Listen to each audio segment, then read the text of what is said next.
स्वयंसिद्ध आयुर्वेद, स्वयंसिद्धची किमी आभारी, सर्वच आजारांवर गुणकारी. गुडघेदुखी, हाडांची बळकटी, मानसिक ताणतणाव, पोटाचे विकार, वजन वाढवणं, मायग्रेनची समस्या, निद्रानाश, सांधेवात, मसाज तेल, केसांच्या समस्या, याचबरोबर इतरही आजारांवर प्रभावी गुणकारी औषधे. संपर्क Swayamsiddha Ayurved, Shewale complex, Manoj service station जवळ, संगमनेर. 9767 69 95 59. शेतकऱ्यांचं परिस्थिती, शेतकऱ्यांचं धोरण, या सर्व विषयावर चर्चा करून शेतकऱ्यांशी संवाद सुद्धा साधत आहेत. आत्ताच आम्ही इथलं जे जवळे कडलक इथे जाऊन शेतकऱ्यांच्या बांधावर जाऊन त्यांच्याशी चर्चा करून तिथे बसून त्यांच्याशी बोलून आलो.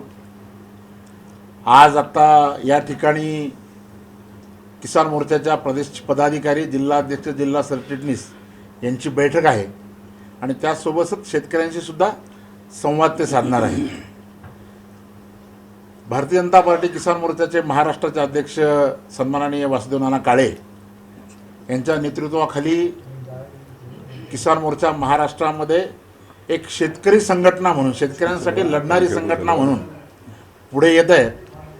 आम्ही याच्या आधी FRPच्या संदर्भामध्ये उसाचं आंदोलन केलं पुणे साखर आयुक्त कार्यालयावर. त्यानंतर वाणिज्य मंत्री पियुष गोयल यांची भेट घेतल्यानंतर शेतकऱ्यांना एक रकमी FRP दिली पाहिजे, हे आमचं आंदोलन यशस्वी झालं. मराठवाड्यामध्ये अतिवृष्टीमुळे झालेल्या शेतकऱ्यांच्या नुकसानासाठी आम्ही जनआक्रोश आंदोलन काढलं आणि आत्ता विधानमंडळावर अधिवेशनाच्या दुसऱ्याच दिवशी 4 तारखेला शेतकऱ्यांची वीज तोडणी करू नये यासाठी मोठ्या संख्येने महाराष्ट्रातून शेतकरी आला होता. तेही आंदोलन आम्ही विधानमंडळावर काढलं. त्याला महाराष्ट्राचे नेते, विरोधी पक्षनेते आदरणीय देवेंद्रजी फडणवीस, भारतीय जनता पार्टी महाराष्ट्राचे प्रदेशाध्यक्ष आदरणीय चंद्रकांत दादा पाटील यांच्या नेतृत्वामध्ये, यांच्या उपस्थितीमध्ये आणि वासुदेव नाना काळे यांच्या नेतृत्वामध्ये आम्ही आंदोलन केलं. म्हणून किसान मोर्चा आता ज्या पद्धतीत काम करतो आहे आणि पंतप्रधान मोदी आहेत यांचं लक्ष शेतकऱ्यांवर आहे, म्हणून त्यांनी केंद्रातल्या सर्व नेत्यांना सांगितलं कि तुम्ही सगळीकडे जा आणि त्यांच्या आदेशानेच, उनके आदेश से ही हमारे बंसीलाल जी गुर्जर साहब महाराष्ट्र में आए हैं. मोदी जी ने उनको कहा है कि आप जाके किसानों की समस्या जानिए और उनसे कैसा छुटकारा पाना है वो समझिए, और इसीलिए वो महाराष्ट्र में आए हैं. कल पश्चिम महाराष्ट्र में बारामती में एक बैठक होने वाली है. मैं किसान मोर्चा के हमारे प्रदेश अध्यक्ष वासुदेव नाना काळे इनको अनुरोध करूंगा कि वो आगे की बात बताएं. आज महाराष्ट्राच्या दौऱ्यावरती असलेले राष्ट्रीय किसान मोर्चाचे उपाध्यक्ष बंसीलालजी गुर्जर या ठिकाणी महाराष्ट्राचे प्रभारी म्हणून संपूर्ण राज्यभर प्रवास करण्याचं धोरण निश्चित केलेलं आहे. राज्यातलं शेतकरी आज या महाविकास आघाडी सरकारच्या कामकाजातून किंवा शेतकरी विरोधी भूमिकेतून आता पूर्णपणे नागावला गेलेला आहे. आणि मग भारतीय जनता पार्टी किसान मोर्चा म्हणून आमची जबाबदारी आहे की या राज्यातील शेतकऱ्यांना नरेंद्र मोदीजींनी घेतलेले निर्णय शेतकऱ्याच्या बांधापर्यंत जाऊन सांगितले पाहिजेत आणि या राज्यातल्या महाविकास आघाडी सरकारने चुकीचे घेतलेले निर्णय, शेतकरी विरोधी निर्णय, त्याच्याविरुद्ध जनआक्रोश जो आहे शेतकऱ्यांमधला, त्याला आपण संघटित केलं पाहिजे आणि तो संघटित करून त्याचा आवाज उठवला गेला पाहिजे. त्याच्या माध्यमातून शेतकऱ्यांना न्याय द्यायची भूमिका किसान मोर्चानं घेतलेली आहे. आपण पाहिलं असेल की आत्ता 15 दिवसापूर्वी राज्य सरकारने 1 वर्षात 4 वेळा विजेचे कनेक्शन तोडले आणि हे राज्य सरकार शेतकऱ्याचं म्हणणारं, उद्धव ठाकरे मुख्यमंत्री झाले त्या दिवशी त्यांनी सांगितलं होतं की आम्ही शेतकऱ्याला कर्जमुक्त नव्हे चिंतामुक्त करू. परंतु दुर्दैव असं आहे, चिंतामुक्त सोडा, परंतु शेतकरी आता आत्महत्या करेल आणि मग तो चिंतामुक्त होईल. अशा वेळेची वाट उद्धव ठाकरे पाहतात काय? राज्यामध्ये आपण पाहिलं असेल, सरकार विकास सोडा, नाव महाविकास आघाडी, परंतु हे विकास आघाडी नाव असलेलं सरकार राज्यामध्ये भ्रष्टाचाराने बरबटलेलं सरकार आहे. या राज्यातले 3-4 मंत्री आता जेलमध्ये आहेत आणि अशा परिस्थितीमध्ये अनेक मंत्र्यांवरती आज भ्रष्टाचाराचे आरोप होताना आपण पाहतोय. आमचं या ठिकाणी एवढंच सांगणं आहे की ह्या महाराष्ट्रव्यापी आमचा जो दौरा आहे ह्याच्यामध्ये राष्ट्रीय उपाध्यक्ष बंसीलालजी गुर्जर साहेब आलेत आणि ह्याच्या माध्यमातून आम्ही राज्यातल्या शेतकऱ्यांचे दुःख, त्याची अश्रू पुसण्यासाठी खऱ्या अर्थानं आम्ही गावोगावी जातो आहे. आणि ह्याचा सगळ्यात महत्त्वाचा विषय असा आहे की भारतीय जनता पार्टी नरेंद्र मोदीजींच्या नेतृत्वाखाली काम करत असलेले पंतप्रधानांचं काम हे गावातल्या शेवटच्या माणसापर्यंत आम्हाला समजून सांगायचं आहे, त्याला मुख्य प्रवाहात आणून त्याला असलेल्या अडचणीतून बाहेर काढायचं आहे आणि त्याचबरोबर राज्य सरकार जे वाईट पद्धतीने काम करते त्याचासुद्धा पाडा लोकांपर्यंत वाचायचा आहे. ह्या हेतूने आम्ही आपल्यासमोर आलेलो आहोत. यानंतर मी विनंती करतो की आपले राष्ट्रीय उपाध्यक्ष माननीय बंसीलालजी गुज्जर यांना विनंती करतो. आप सब मित्रों को नमस्कार. हमारे किसान मोर्चे के जुझारू अध्यक्ष आदरणीय वासुदेव काले जी, हमारे महामंत्री भाई मकरंद जी और हमारे जिला अध्यक्ष भाई सतीश जी, उपस्थित सभी पदाधिकारीगण, साथी मित्रों, महाराष्ट्र में जैसा अभी वासुदेव काले जी ने कहा कि महाराष्ट्र सरकार में आते समय उद्धव ठाकरे जी ने कहा था कि हम किसानों की कर्ज माफ़ी, संपूर्ण कर्ज माफ़ी करेंगे, लेकिन सरकार के 2.5 साल से ज़्यादा समय बीत गया, इसके बाद भी वो कर्ज माफ़ी उन्होंने नहीं की. और जैसा अभी आप सबके सामने बताया गया कि 1 वर्ष में 4 बार किसानों के कनेक्शन काटने का काम इस सरकार ने किया, जो इस बात को परिलक्षित करता है कि महाराष्ट्र की उद्धव ठाकरे जी के नेतृत्व वाली सरकार वो घोर किसान विरोधी सरकार है. कोरोना काल से निपटते समय किसानों की मदद करना चाहिए थी, पर वो मदद तो सरकार ने नहीं की, उल्टे उनके कनेक्शन काट करके, कर्ज माफ़ी नहीं करके किसानों को बेसहारा छोड़ने का काम महाराष्ट्र की सरकार कर रही है. भारत की सरकार माननीय नरेंद्र मोदी जी के नेतृत्व में किसानों को मदद करना चाहती है. देश की जीडीपी में 2014 तक किसानों का रोल जो 14.25% था, उसको देख करके मोदी जी ने 2016 में निर्णय लिया कि इस देश के किसानों को उनकी आमदनी में बढ़ोतरी होनी चाहिए और जीडीपी में किसानों का रोल बढ़ना चाहिए, क्योंकि 62% किसान अगर 14.25% पर जीवन यापन करेंगे तो उनका जीवन सुखद नहीं हो सकता. इसलिए उन्होंने विभिन्न योजनाओं को अंजाम देकर के और देश के किसानों का जीडीपी में रोल बढ़ाने का काम किया, उनकी आमदनी को बढ़ाने का काम किया. अब उसमें किसान सम्मान निधि ले लें तो अभी तक भारत सरकार ने सीधे किसानों की जेब में 1,60,000 करोड़ रुपए डालने का काम किया है. इसके साथ ही साथ लागत का 1.5 गुना एमएसपी करने का काम भारत सरकार ने किया और इस माध्यम से भारत सरकार ये चाहती है कि एमएसपी पर जो नोटिफाइड क्रॉप है, अधिसूचित फसलें हैं, उन फसलों को खरीद करके और किसानों की जेब में पैसा जाए, उसकी व्यवस्था बनाने का काम भारत सरकार कर रही है. मैं आप सब मित्रों के माध्यम से इस बात को भी यहाँ बताना चाहता हूँ कि खेती में रिस्क मैनेजमेंट होता नहीं था, और जब होता भी था तो हमारे देश के बड़े किसान नेता कहे जाने वाले व्यक्ति शरद पवार जी जब इस देश के कृषि मंत्री थे, तो उनके कृषि मंत्री रहते हुए जो फसल बीमा नीति थी, उस नीति का लाभ किसानों को नहीं मिल रहा था, उसका लाभ केवल बीमा कंपनियों को मिल रहा था. मोदी जी ने 2016 में फसल बीमा नीति में परिवर्तन करके, थ्रेशोल्ड के फार्मूले को बदल करके और किसानों को उसका पूरा लाभ मिले, उसकी व्यवस्था की है. मुझे बताते हुए खुशी है कि अभी तक 2016 से अभी तक 17,000 करोड़ रुपए के प्रीमियम कंपनियों को गई और 93,000 करोड़ रुपया किसानों को क्लेम के रूप में फसल बीमा योजना के माध्यम से मिला है. मोदी जी की सरकार सबका साथ, सबका विकास कर रही है और किसानों के छोटे छोटे समूह बना करके, एफपीओ बना करके और किसानों को सीधे बाज़ार से जोड़ करके और बाज़ार के बीच में और किसान के बीच में कीमतों के बीच में अंतर ना रहे, उसकी व्यवस्था भी मोदी जी की सरकार कर रही है. केंद्र सरकार 10,000 एफपीओ बना करके किसानों को सीधे बाज़ार से जोड़ करके और किसानों की जेब में अधिकतम कीमत फसलों की जाए, इसकी व्यवस्था बनाने का काम भी कर रही है.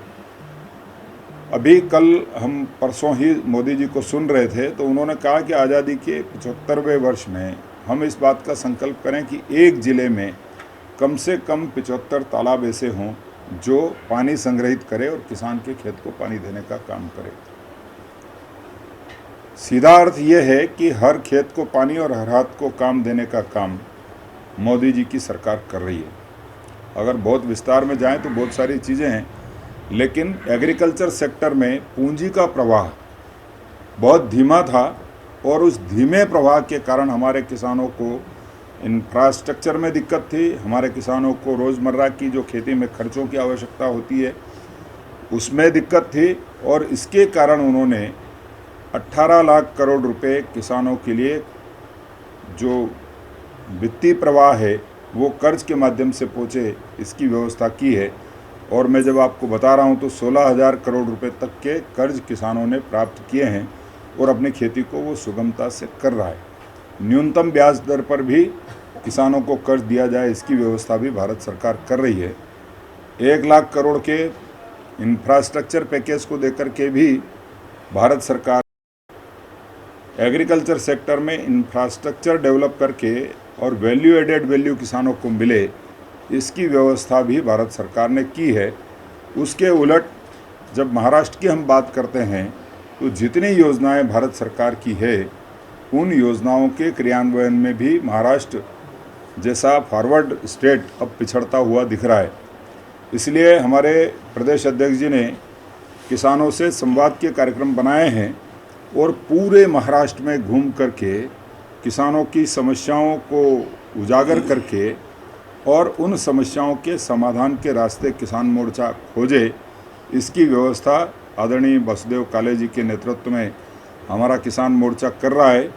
और हम इस बात को कह सकते हैं कि निश्चित तौर पर महाराष्ट्र का किसान बहुत जागरूक है, मेहनती है, पुरुषार्थी है और हमेशा फॉरवर्ड रहा है। तो अब पिछड़ता हुआ उसको देखने का काम किसान मोर्चा नहीं करेगा। महाराष्ट्र के किसानों की समस्याओं के समाधान के रास्ते किसान मोर्चा खोजेगा, महाराष्ट्र की सरकार से लड़ेगा और भारत सरकार से जो मदद हो सकती है उस मदद को कराने का प्रयत्न हम सब मिलकर के करेंगे।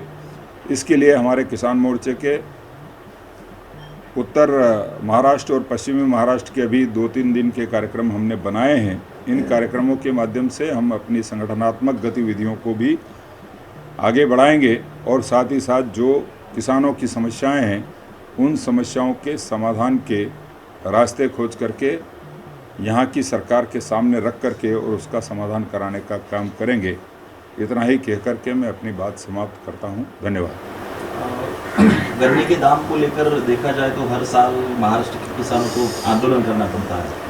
दूसरी तरफ देखें तो गुजरात में ज़्यादा से ज़्यादा दर किसानों को मिलता है 3 से 4 हज़ार रुपये, लेकिन महाराष्ट्र में 2 से 2.5 हज़ार रुपये गन्ने के मिलते हैं। तो ये जो अंतर है वो किस तरह दूर किया जाए कि देश भर में किसानों को गन्ने का एक दर मिले? देखिए, भारत सरकार मोदी जी के नेतृत्व में जब से काम कर रही है 2014 से अभी तक गन्ने की समस्याएं और गन्ना किसानों की समस्याएं मोदी जी के आने के पहले से बहुत क्रिटिकल पोजीशन पर थी।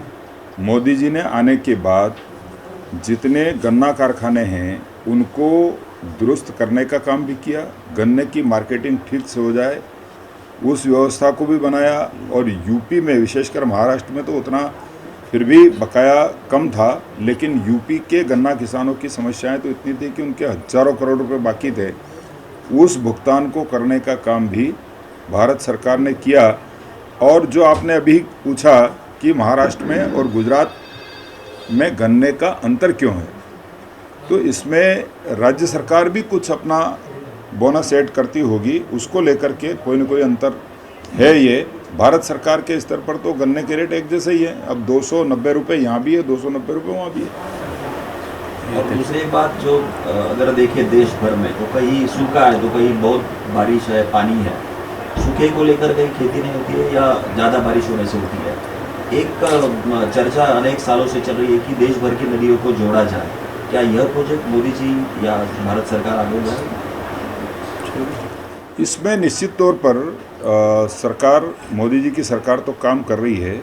मैं एक उदाहरण आपको देता हूं केन बेतवा का, जो मध्य प्रदेश में अभी प्रोजेक्ट आया है, कि मध्य प्रदेश सरकार ने उसमें अपनी इच्छा शक्ति बताई और राज्यांश शामिल करने के लिए उन्होंने अपनी सहमति दी। तो मध्य प्रदेश सरकार ने अपनी सहमति दी तो भारत सरकार ने भी उसमें बढ़ चढ़ करके और 45,000 करोड़ रुपया की योजना को मंजूरी दी है। तो राज्यांश भी उसमें शामिल है, केंद्रांश भी उसमें शामिल है। जो राज्य सरकारें इस योजना पर काम करेगी, भारत सरकार उसमें मदद करने को तैयार है, करेगी। देखा जाए तो फसल लागत करते वक्त यूरिया के दाम बढ़ते हैं, जो चीज़ किसान को लगती है उसके दाम बढ़ते हैं। तो उसके लिए केंद्र सरकार भी ऐसा कानून बनाएगी कि जिसको लेकर हर देश के हर जगह पे कि यूरिया की भाव स्थिर हो और किसानों की लूट ना हो।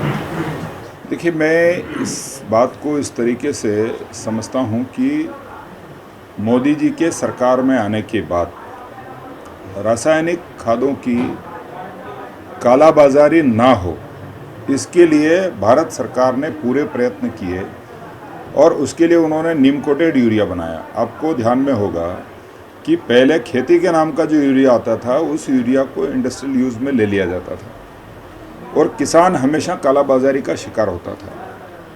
नीम कोटेड यूरिया आने के बाद वो यूरिया अब इंडस्ट्री के काम का नहीं रहा, इसलिए किसान को मिल रहा है।